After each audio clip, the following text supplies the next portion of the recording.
Hi, everybody. I'm Sheree from the library, and today I brought some books to share with you that I hope you might check out and love as much as I do. First one I want to talk about is Free Period. This is about two friends, Danny and Grace, and Helen and Grace. Their goal in life is to pull as many pranks as they can before they leave their middle school and go on to high school. When they get in trouble yet again for doing something awful, the principal sentences them to have to participate in the community activity club, which is giving back about and trying to do something about issues in the community. When the girls find out that period equity is the issue that the club is focused on, at first, they have all kinds of crazy and wild pranks and attention-getting activities that don't exactly get everybody on their side. But once they realize how much they care about this topic and how much it means to them, the book goes on to talk about how they find ways to come together with other kids in the school. It's a fantastic book about a really important subject, and I hope you all check it out. I wanted to bring Dress Coded along with it. This is a book we've talked about before, about dress codes at school and how they are often unfair to girls. When you put these two together, there's a lot of girl power happening there, and I loved them. I want to mention Louder Than Hunger by the amazing John Shu. Don't let the size of this book scare you. It is a novel in verse, so it reads very quickly. Novels in verse almost always are just from the viewpoint of the main character, and this main character, his name is Jake, is struggling with an eating disorder. How it happened to him, what he's going through, how his parents react, all comes out in the book, and you get to find out from Jake exactly what it feels like to struggle with that from his point of view. This is The Fire, the Water, and Maudie McGinn. I might have mentioned this before, but I wanted to bring it back because having read it again recently, I love this story. It's about Maudie, who struggles with a lot of outbursts and anger issues, and her mom is always trying to convince her to just keep it locked up inside, don't talk about your feelings. She's gone to spend the summer with her dad, as she always does, at his cabin in California, but there's a wildfire, and they are forced to move several hours away and stay with a friend of his over the summer. And Maud is desperate not to return to her mom's house where her stepfather has become violent towards her. But she doesn't know how to tell her dad. She doesn't know how to talk about her feelings. And it's the story of how they come together to figure out what's best for her. Similar story in Hands. It says, how will you use them? And you notice the flip side of the kid on the cover. This is Trev. He's an amazing artist, but he is also struggling with his mom's boyfriend has threatened her. She's put the boyfriend out of the house, but the boyfriend is coming back, says he's changed, and Trev is really afraid of what's going to happen next. So he decides to train as a boxer and use his hands to protect his family. Short, fast, quick book, really powerful. I also think that I've mentioned to you a couple times The Remarkable Journey of Coyote Sunrise. I love this book so much.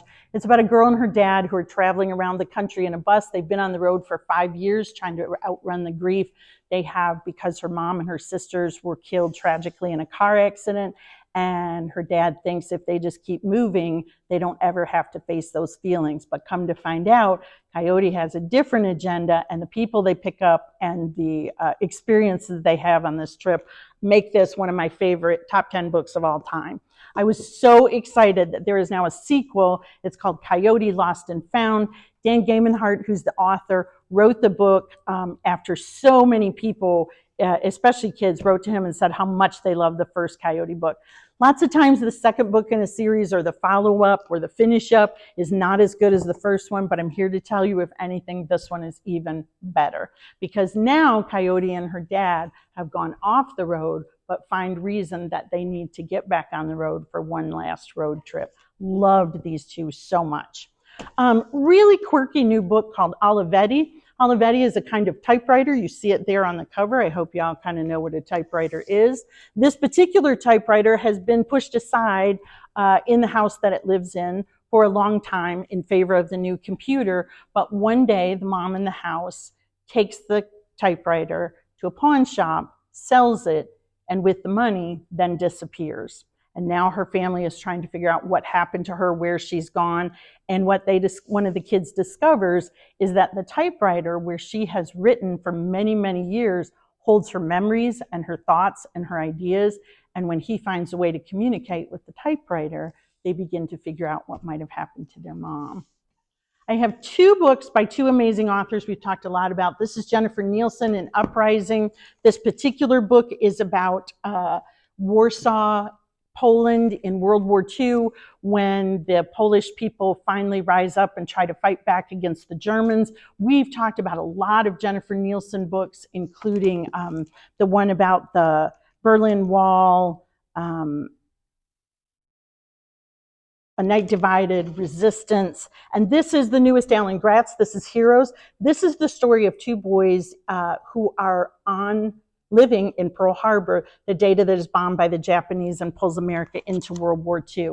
It is step by step what happens to them that day and all the chaos and the madness around them. It puts you right into the story. It reads so fast, I couldn't put it down once I started it. So these two authors, read everything they wrote. Last but not least, I pulled the Misfits off again. We may have talked about this. This is about a girl who is suddenly taken out of school and sent off to boarding school. Come to find out that boarding school is where they train spies who help out the government. When I went to pull it off the shelf to look at it again, I happened to notice this one on the same shelf. These are two different authors. These are books 13 years apart, but they both feature an interesting lineup of kids, sort of as if they've done something criminal. So maybe you are interested in the Misfits, maybe you're interested in the Detention Club, maybe both, and see if there are other similarities. I hope that you come into the library soon, check out all these amazing titles, and look around for even more and find the book that you love. Thanks a lot.